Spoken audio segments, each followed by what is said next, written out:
ಜಿಲ್ಲೆಯ ಬಸವನ ಬಾಗೇವಾಡಿ ಪಟ್ಟಣದ ಎಂಪಿಎಸ್ ಶಾಲೆಯಲ್ಲಿ ಗುರುಸ್ಪಂದನ ಕಾರ್ಯಕ್ರಮ ಜರುಗಿತು.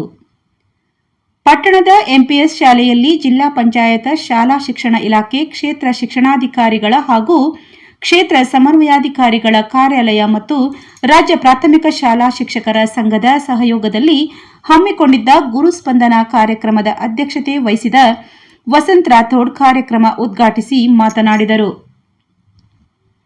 ಶಿಕ್ಷಕರ ವರ್ಷದ ಟೈಮ್ ಬಾಂಡ್ಗಳನ್ನು ಹಾಕುವುದು, ಶಿಕ್ಷಕರ ಗಳಿಕೆ ರಜೆಯನ್ನು ಸೇವಾ ಪುಸ್ತಕದಲ್ಲಿ ನಮೂದಿಸುವುದು, ಶಿಕ್ಷಕರ ಶೈಕ್ಷಣಿಕ ಅರ್ಹತೆಯನ್ನು ಸೇವಾ ಪುಸ್ತಕದಲ್ಲಿ ನಮೂದಿಸುವುದು ಸೇರಿದಂತೆ ಸೇವಾ ಪುಸ್ತಕದಲ್ಲಿರುವ ಲೋಪದೋಷಗಳನ್ನು ತಿದ್ದುಪಡಿ ಮಾಡುವುದು ಸೇರಿದಂತೆ ಶಿಕ್ಷಕರ ಸೇವೆಗೆ ಸಂಬಂಧಿಸಿದ ಕಾರ್ಯಗಳನ್ನು ಗುರುಸ್ಪಂದನ ಕಾರ್ಯಕ್ರಮದಲ್ಲಿ ಮಾಡಲಾಗುವುದು ಎಂದರು. ಆದರ್ಶ ಶಿಕ್ಷಕರ ವೇದಿಕೆಯ ಜಿಲ್ಲಾಧ್ಯಕ್ಷ ಉಮೇಶ್ ಕವಲಗಿ ಮಾತನಾಡಿ, ಶಿಕ್ಷಕರ ಸಮಸ್ಯೆ ಹಾಗೂ ಅಭಿಪ್ರಾಯ ಹಂಚಿಕೊಳ್ಳಲು ಗುರುಸ್ಪಂದನ ಕಾರ್ಯಕ್ರಮ ಸಹಕಾರಿಯಾಗಿದೆ ಎಂದರು. ರಾಜ್ಯ ಪ್ರಾಥಮಿಕ ಶಾಲಾ ಶಿಕ್ಷಕ ಸಂಘದ ತಾಲೂಕಾಧ್ಯಕ್ಷ ಎಚ್.ಬಿ. ಬಾರಿಕಾಯಿ ಮಾತನಾಡಿ, ಇದೊಂದು ಅರ್ಥಪೂರ್ಣ ಅಪರೂಪದ ಕಾರ್ಯಕ್ರಮ. ನೌಕರರಿಗೆ ಗುರುಸ್ಪಂದನ ಕಾರ್ಯಕ್ರಮ ಹಮ್ಮಿಕೊಳ್ಳಲು ಮನವಿ ಮಾಡಿಕೊಂಡಾಗ ಬಿಇಒ ಅವರು ನಮ್ಮ ಮನವಿಗೆ ಒಪ್ಪಿಕೊಂಡರು ಅಂತ ಹೇಳಿದರು. ಇದೇ ಸಮಯದಲ್ಲಿ ಪ್ರಾಥಮಿಕ ಶಾಲಾ ಶಿಕ್ಷಕರ ಸಂಘದ ಜಿಲ್ಲಾ ಉಪಾಧ್ಯಕ್ಷ ಅಶೋಕ್ ಗಿಡ್ಡಪ್ಗೋಳ್, ಉಮೇಶ್ ಕವಲಗಿ, ಎಚ್.ಬಿ. ಬಾರಿಕಾಯಿ, ಎಂವಿ ಗಬ್ಬೂರ್, ಅನುಜಾ ಗುಬ್ಬಾ, ಎಸ್ಪಿ ಮಡಿಕೇಶ್ವರ, ಬಸವರಾಜ್ ಚಿಂಚೋಳಿ ಮುಂತಾದ ಶಿಕ್ಷಕರು ಉಪಸ್ಥಿತರಿದ್ದರು.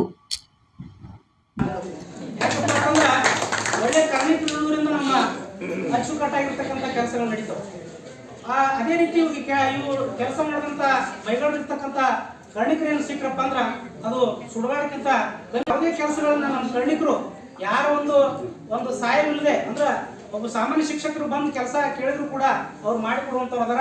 ಅದೇ ರೀತಿ ನಮ್ಮ ಕ್ಷೇತ್ರ ಶಿಕ್ಷಣಾಧಿಕಾರಿಗಳು ನಾವು ಯಾರಿಗೆ ಹೋಲಿಸ್ತೇವಪ್ಪ ಅಂತಂದ್ರ ಮಠಪತಿ ಸಾಹೇಬರು ಹೋಲಿಸ್ತೇವೆ. ಯಾಕಂದ್ರ ನಮ್ಮ ಒಂದು ಶಿಕ್ಷಕರು ಏನಾದರೂ ಸಹಿ ಇತ್ತಪ್ಪ ಅಂತಂದ್ರ ಇಮಿಡಿಯೇಟ್ ಯಾರೇ ಶಿಕ್ಷಕರು ಬಂದು ಸಹಿ ಮಾಡ್ಸ್ಕೊಂಡ್ಬಿಟ್ರಂದ್ರ ಅವ್ರು ಖಾಲಿ ಹಾಳಿ ಮೇಲೆ ಕೂಡ ಸಹಿ ಮಾಡ್ತಾರೆ. ಹಿಂದಿನ ಮಠಪತಿ ಶಿಕ್ಷಕರು ಕೂಡ ನಿಮ್ದೆಲ್ಲ ಬರ್ತೀವಿ ಏನು ಇನ್ಕ್ರಿಮೆಂಟ್ ಆಗಿರ್ತೇವೆ ಅವ್ರು ನೋಡ್ಕೊಂಡು ಇನ್ಕ್ರಿಮೆಂಟ್ ಆಗ್ಯಾವ ಇಲ್ಲ ಅಂತ ನೋಡ್ಕೊಂಡು ಆ ಇನ್ಕ್ರಿಮೆಂಟ್ ಮುಗಿದಂತ ನಿಮ್ಮ SR ಒಳಗೆ ನಿಮ್ಮ ಇಯರ್ ಜಮಾ ಆಗಿರ್ತಾವ. ಇಯರ್ ಜಮಾ ಆದ್ರೆ ನೀವು ಸರೆಂಡರ್ ತೊಗೊಂಡಿದ್ದು ಖರ್ಚಾಗಿರ್ತದ. ಕೆಲವೊಂದು ಟೈಮ್ ಕೆಲವೊಂದು ಸರೆಂಡರ್ ತೊಗೊಳಿಲ್ಲ ಅಂದ್ರೂ ಖರ್ಚು ಹಾಕಿರಲ್ಲ. ಹಾಗೆ ಏನಾದರೂ ಇದ್ರೆ ನೀವು ನಿಮ್ಮ ಪಾಸ್ಬುಕ್ ಎಲ್ಲ ಕಂಪ್ಲೀಟ್ ಪ್ರೊಸೆಸ್ ಕೊಡಬೇಕು. ನಿಮ್ಮ ಅಕೌಂಟ್ ಜಮಾ ಆಗ್ಯಾರ ಇಲ್ಲ ನೋಡ್ಕೊಂಡು ಮಾಡಿ ಅದನ್ನ ಎಂಟ್ರಿ ಆಗಿರಲಿಲ್ಲ ಅಂದ್ರೆ ಅದನ್ನು ಕೊಡಿಸುವಂಥ ವ್ಯವಸ್ಥೆನೂ ಮಾಡ್ತೀವಿ. ಇದು SR ಒಳಗೆ ಕಂಪ್ಲೀಟ್ ಚೆಕ್ ಮಾಡಿ SR ಒಳಗೆ ಇನ್ನೊಂದು 95% ಯಾರು ನಾಮಿನಿ ಫಾರ್ಮ್ಗಳನ್ನೇ ಹಚ್ಚಿಲ್ಲ. 98% ನಿಮ್ಮ SRಗಳಿಗೆ ನಾಮಿನಿ ಫಾರ್ಮೆಟೇ ಇಲ್ಲ. ನಿಮ್ಗೆ ಗಂಡಂದಿ ಇರ್ತಾರೆ, ಹೆಣ್ಮಕ್ಳು ಇದ್ರೆ ಗಂಡಂದಿ ನಾಮಿನಿ, ಗಂಡಂದಿ ಇರ್ತಿದ್ದಾನೆ ಹೆಣ್ಮಕ್ಳ ಪತ್ನಿ ನಾಮಿನಿ ಬೇಕಾಗ್ತದೆ. ನಾಮಿನಿ ಅಂದ್ರೆ ಜೊತೆಗೆ ನಾಮಿನಿ ಒಳಗೆ ಏನಿರ್ತದೆ ಅಂದ್ರೆ ಈಗ ಹೆಂಡತಿ ತನ್ನ ಗಂಡನಿಗೆಲ್ಲ ಬರ್ಬೋದು, ಗಂಡ ತನ್ನ ಹೆಂಡತಿಗೆ ಎಲ್ಲ ಪರ್ಸೆಂಟ್ ಕೊಡ್ಬೋದು. ಒಮ್ಮೊಮ್ಮೆ ನನ್ನ ಮಗಳಿಗೆ ಇಷ್ಟು, ನನ್ನ ಮಗನಿಗೆ ಇಷ್ಟು, ನನ್ನ ಗಂಡನಿಗೆ ಇಷ್ಟು ಅಂತ ಡಿವೈಡೆಡ್ ಮಾಡ್ಬೋದು. ಎಷ್ಟು ಮಕ್ಕಳ ಸೇರಿಂಗ್ ಯಾವ್ದು ಅಂತಂದ್ರೆ GPF ಇರ್ತಾವೆ. GPF ಒಳಗೆ ನನ್ನ ಗಂಡನಿಗೆ 50% ಇದು ಅಥವಾ ಗಂಡನಿಗೆ 35 ಹೆಂಡತಿಗೆ ಮಗಳಿಗೆ 33 ಮಗನಿಗೆ 33 ಹಿಂಗೂ ಡಿವೈಡೆಡ್ ಮಾಡ್ಬೋದು. ಅಥವಾ ನಿಮ್ಗೆ ಯಾವ ಹೆಂಗದ ಒಂದು. ಆಮೇಲೆ DCRG ನಿಮ್ದು ರಿಟೈರ್ಮೆಂಟ್ ಆಗಿ ಬರುವಂಥ ಫಂಡ್ ಏನಿರ್ತಲ್ಲ ಆ ಫಂಡನ್ನು ಯಾರಿಗೆ ಎಷ್ಟು ಕೊಡಬೇಕು ಅನ್ನೋದನ್ನು ನಾವು ನಿಮ್ಗೆ ಫಾರ್ಮ್ ತುಂಬಬೇಕಾಗ್ತದೆ. ಆಮೇಲೆ ನಮ್ಗೆ ನಮ್ಮ ನಾಮಿನಿ ಯಾರು ಅನ್ನೋದನ್ನು ಎಂಟ್ರಿ ಮಾಡಬೇಕು. ಈ ನಾಮಿನಿಯನ್ನು ಚೇಂಜ್ ಮಾಡ್ಬೋದು. ನೀವು ನಾಮಿನಿ ಎಂಟ್ರಿ ಮಾಡಿದ್ದಲ್ಲ ಆ ನಾಮಿನಿ ಬೇಡ ಅಂದರೆ ಮತ್ತೊಂದು ನಾಮಿನಿ ಫಾರ್ಮೆಟ್ ಅಂತ ತುಂಬಿ ಅದನ್ನು ಬಂದು ಫಾರ್ಮ್ ತೆಗೆದು ದೃಢೀಕರಣ ಮಾಡಿ ಕೊಡಬೇಕಾಗ್ತದೆ. ನಾಮಿನಿ ಫಾರ್ಮ್ ತುಂಬುವಾಗ ಇಬ್ಬರು ಸಾಕ್ಷಿದಾರರ ಸಹಿ ಬೇಕಾಗ್ತದೆ. ನಿಮ್ಮ ಸಹಿ ಜೊತೆಗೆ ಆ ಸಾಕ್ಷಿದಾರರ ಬಳಿ ಸಹಿ ಆದ್ರೆ ನಡೆಯಂಗಿಲ್ಲ. ಆ ಸಹಿ ಜೊತೆಗೆ ಅವ್ರ ಹೆಸರು ಕೂಡಬೇಕು. ಅವ್ರು ಯಾವ ಶಾಲೆ ಒಳಗೆ ಅದರ ನಿಮ್ಮ ಸಹ ಶಿಕ್ಷಕರು ಇರ್ತಾರೆ ಅವ್ರ ಪೂರ್ಣ ಹೆಸರು ಬರೀಬೇಕು. ನೀವು ನಾಳೆ ಅದು ಏನಾದರೂ ಸಮಸ್ಯೆ ಆದಾಗ ಅವಾಗ ಏನಾಗ್ತದೆ ಯಾರು ಅನ್ನೋದು ಗೊತ್ತಾಗೋದಿಲ್ಲ. ಅದಕ್ಕೆ ನಾಮಿನಿ ಫಾರ್ಮ್ ಭಾಳ ಹೆಲ್ಪ್ ಆಗ್ತದೆ.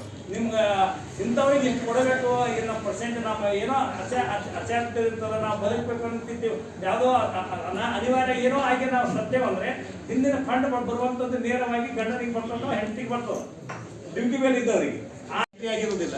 ಡಾಕ್ಯುಮೆಂಟ್ಸ್ ಈಗ ಸತ್ರ ನಿಮ್ಮ ಹತ್ರ ಇರುವುದಿಲ್ಲ. ಅದು ಇರಲಿ ಅಂದ್ರೆ ನೀವು ತಂದು ಕೊಟ್ಟು ಅಥವಾ ವಾಟ್ಸಪ್ ಸುಡೋದು ಕಳಿಸಿ ಅದನ್ನ ಎಂಟ್ರಿ ಮಾಡಿಸುವಂಥ ಪ್ರೊಸೆಸ್ ಮಾಡಿ.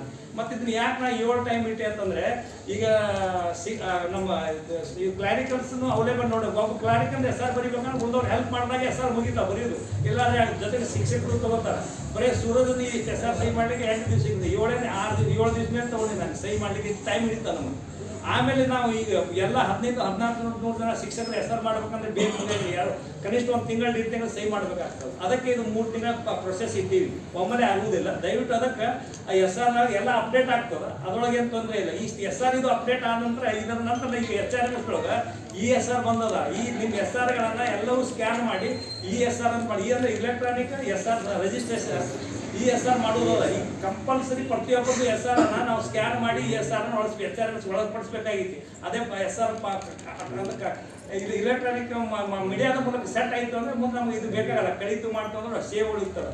ಜೊತೆಗೆ SR ನಿಮಗೆ ಬೇಕಾಗಿದ್ದರೆ ಒಯ್ದು ಒಂದು ಜೆರಾಕ್ಸ್ ಮಾಡ್ಕೊಂಡು ಒಂದು ಸೆಟ್ ನಿಮ್ಮ ಕಡೆ ಇಟ್ಕೊಳ್ಳೋದು ಒಳ್ಳೆಯದು. ಮುಂದಿನ ದಿನಗಳಲ್ಲಿ ಯಾಕಂದ್ರೆ ಯಾವುದೋ ಟೈಮ್ SR ನಿಮ್ಮ ಸೇಫ್ಟಿ ಎಲ್ಲೋ ಕಡಿತು ಮಾಡ್ತದೆ. ಎಷ್ಟೋ ಜನ SR ಕಳ್ಬಿಟ್ಟಿರ್ತದೆ ಎಲ್ಲೋ, ಆಮೇಲೆ ನನ್ನ ಪೆನ್ಷನ್ ಸುದ್ದ ಆಗೋದಿಲ್ಲ, ಇನ್ನೊಂದು ಡೂಪ್ಲಿಕೇಟ್ SR ಮಾಡಂತ. ನಿಮ್ಮಲ್ಲಿ ಇತ್ತು ಅಂದ್ರೆ ತಕ್ಷಣ ಮಾಡ್ಲಿಕ್ಕೆ ಬರ್ತದೆ, ಡಾಕ್ಯುಮೆಂಟ್ಸ್ ಇತ್ತು. ಅದಕ್ಕೆ SR ಈಗೇನು ಜೆರಾಕ್ಸ್ ಒಂದು 100-200 ರೂಪಾಯಿ ಕೊಟ್ಟು ಇಡೀ SR ಜೆರಾಕ್ಸ್ ಮಾಡಿ ಇಟ್ಬೋದು. ಅಥವಾ ನಿಮ್ಮ ಮೊಬೈಲಾಗಿ ಸ್ಕ್ಯಾನ್ ಮಾಡಿ ಹೊಡ್ಕೊಂಡು ಹೋಗಿ ಇಡೀ SR ನೀವು ಹೊರಗೆ ಪ್ರಿಂಟ್ ಮಾಡ್ಕೋಬೋದು. ನಾಳೆ ಏನಾದರೂ SR ತೊಂದರೆ ಆದರೆ ಮಾಡ್ಕೊಳ್ಳಿಕ್ಕೆ ಬರ್ತದೆ. ಅದಕ್ಕೆ SR ಸೇವ್ ಮಾಡುವಂಥದ್ದು ಭಾಳ ಇಂಪಾರ್ಟೆಂಟ್ ಅದ. ಅದಕ್ಕೆ ಇದನ್ನು ನೀವೆಲ್ಲ ಅಚ್ಚುಕಟ್ಟಾಗಿ ಮಾಡಿ ನಿಮ್ಮ SRಗಳನ್ನು ನೋಡಿರಿ. ಏನಾದರೂ ದೋಷಗಳಿದ್ರೆ ಸರಿಪಡಿಸಿದ್ರೆ ಅದನ್ನು ತಿಳಿಸಿ ಮಾಡುವಂಥ ಕೆಲಸನ ಇಲ್ಲೇ ಮಾಡೋಣ. ಡಾಕ್ಯುಮೆಂಟ್ಸ್ ಬೇಕಾಗಿತ್ತು ಆಮೇಲೆ ಮಾಡೋದಿದ್ರು ಆಮೇಲೆ ಮಾಡುವಂಥ ಕೆಲಸ ಮಾಡೋಣ. ಅದಕ್ಕೆ ಪ್ರೊಸೆಸ್ ಇದೆ. ಆಮೇಲೆ ಏನು ಮಾಡಿ ನೀವು ಹೂವಿನಿಪ್ರಿಗೆ ಒಲೆಯದು ಹೂವಿನಿಪ್ರಿಗೆ ಇಟ್ಟೇವೆ, ಮನುಗಳು ಒಲೆಯದು ಮನುಗಳು ಇರ್ತೀವಿ, ನಿಡಗುಂದಿ ತಾಲೂಕು ನಿಡಗುಂದಿ, ಕೋಲಾರ ತಾಲೂಕು ಕೋಲಾರಾಗಿರ್ತೀವಿ. ಮತ್ತು ಇಡೀ GPT ಶಿಕ್ಷಕರು ಇಡೀ ಅಖಂಡ ತಾಲೂಕು ಇರೋದ್ರಿಂದ ಇಲ್ಲೇ ಇರ್ತೀವಿ. ಆಮೇಲೆ NPS ಶಿಕ್ಷಕರು ಇಡೀ ಅಖಂಡ ತಾಲೂಕು ಇರೋದ್ರಿಂದ ಇವತ್ತು CRPB ಅಭ್ಯರ್ಥಿ ಸಹಿತ ಅಖಂಡ ತಾಲೂಕು ಇರೋದ್ರಿಂದ ಇಲ್ಲೇ ಇರ್ತೀವಿ. ಆಮೇಲೆ ಭಾಗವಾಡಿ ತಾಲೂಕು ವಲಯದ್ದು ಸಹಿತ ಒಂದು ಇಲ್ಲೇ ಇರ್ತೀವಿ. ಹೀಗಾಗಿ ಇಲ್ಲಿ 3 ಬರ್ತಾ ಬಿಡ್ತೀವಲ್ಲ ಆ ಭಾಗಕ್ಕೆ ಮಾಡ್ತೀವಿ. ಅದಕ್ಕೆ ತಾವೆಲ್ಲರೂ ಸರ್ಕಾರ ಕೊಟ್ಟು ಇದು ಆದಷ್ಟು ಬೇಗ ಇದು ಭಾಳ ಟೈಮ್ ಹಿಡಿದು ಫಂಕ್ಷನ್ ಹೆಚ್ಚೈತೆ ಟೈಮ್. ಸ್ಯಾಟರ್ಡೆ ಇಲ್ಲ 4 ಸ್ಯಾಟರ್ಡೆ ರಜಾ ಇರೋ ಟೈಮ್ನಾಗ ನಾವು ಪ್ರತಿ ಶನಿವಾರ ವಿಸಿಟ್ ಕೊಟ್ಟು ಸಾಹೇಬ್ ಚೇಂಬರ್ನಾಗ ಕೂತು ಯಾವುದೇ ಕೆಲಸಗಿದ್ರು ಮಾಡ್ಕೊಂಡು ಹೋಗುವಂಥ ಕೆಲಸವನ್ನು ನಾವು ಮಾಡೀವಿ. ನಾವು ಬರೀ ಫೋನ್ ಕೂಡ ಕೆಲಸಗಳನ್ನು ಮಾಡಿದ್ದಾರೆ. ಅವರಿಗೆ ಒಂದು ಜೋರಾದ ಚಪ್ಪಾಳೆಯನ್ನು. ಆಮೇಲೆ ಕೆಲವೊಂದು ಶಿಕ್ಷಕರಿಗೆ ಅವ್ರ ಅರಿಯರ್ಸ್ ಯಾವುದಾದ್ರು ಗೊತ್ತಿಲ್ಲ. ಆ ಅರಿಯರ್ಸ್ಗಳನ್ನು ಅವರ ಆಫೀಸಲ್ಲಿ ಹುಡುಕಾಡಿ ನಿಮ್ದು ಅರಿಯರ್ಸ್ ಸುಳ್ದೈತಿ ಅಂತ ಅರಿಯರ್ಸ್ ಕೂಡ ಮಾಡಿಕೊಟ್ಟಿರ್ತಕ್ಕಂಥ ಶ್ರೇಯಸ್ಸು ಅವರಿಗೆ ಸಲ್ತೈತಿ.